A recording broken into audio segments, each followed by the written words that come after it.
Okay, now with the discussion of the first to sixth characteristic of quantitative research, we are now down to the seventh characteristic of quantitative research. So this will be the last characteristic of quantitative research. And in order to discuss this one, we will have, of course, another example.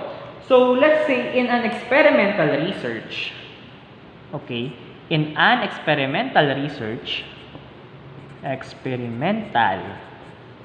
research, the researchers used a species of yellow bell. So the researchers used a species of yellow bell. Okay? And this species of yellow bell was actually utilized to test the effectiveness or to test its effectiveness against a species of fungi known as Fusarium moniliform. Okay, among Fusarium moniliform.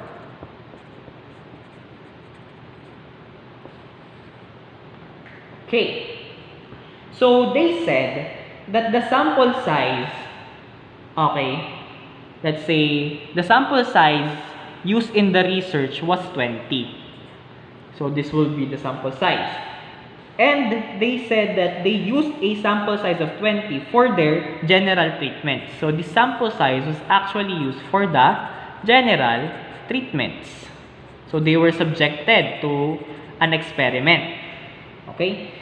And in the results, so the results of the study, the researchers found out that certain species of yellow bell, okay, that some certain species of this yellow bell was actually effective in killing these fungi, these Fusarium moniliform.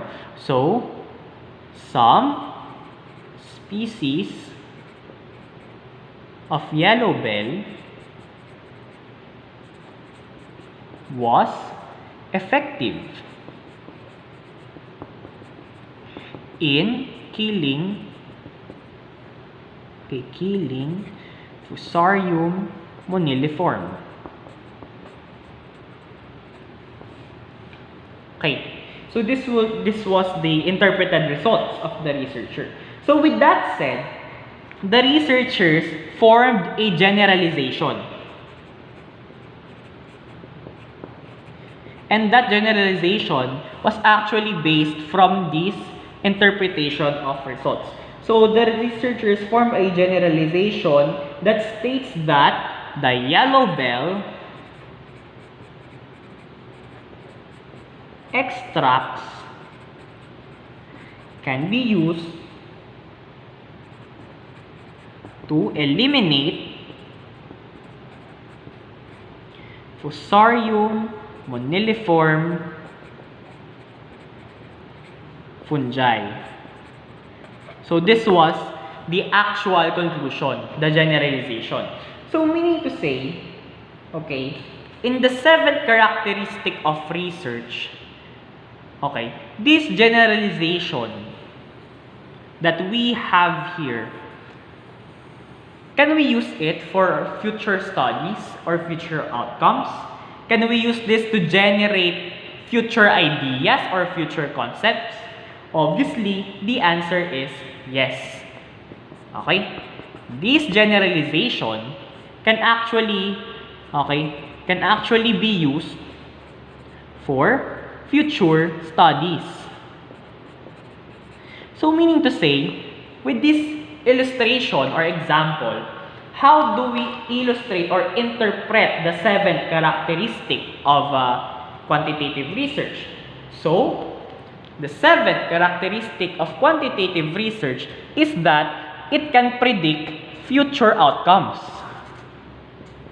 Okay? It can predict future outcomes. So that is the seventh characteristic. So, using this example, let us try to discuss this one. The current research, okay, like this one, can be used to generalize concepts into a wider perspective. Okay? So we started from here, from this title, we started from forming samples. Okay? We started to form objectives, and that objective is to kill Fusarium moniliform. Okay? And with that said, or with that objective, we created a wider perspective. So this generalization actually created a wider perspective. Okay? Why did this generalization created a wider perspective? Because this generalization actually only apply to this sample size. However, this generalization can also be applied to the whole population. That is why it created a wider perspective, because it can be used for future studies. So that is the main essence. Okay? That is why quantitative research can use to predict future, or let's say can use to predict or improve. Okay? Can be used to predict or improve, okay, future outcomes or results. Okay? And this future outcomes, or let's say the prediction of these future outcomes of results, can also be used to generate if and then scenarios. Okay? It can be used to formulate if and then scenarios. So what are these if and then scenarios? Actually, these if and then scenarios actually pertain to hypothesis. And this hypothesis can actually lead to theories. And once proven, these theories can become a universal law or principle. Okay? So meaning to say, from this future results, it became wider. The principle became wider. Okay? And it only, let's say, it only happened through the use of quantitative research, because it predicted or it improved the future outcomes. So that is, or that ends our discussion for the 7 main characteristics of quantitative research. Now, with this, let's say, with this discussion done, okay, we can now proceed to the different strengths and weaknesses of quantitative research.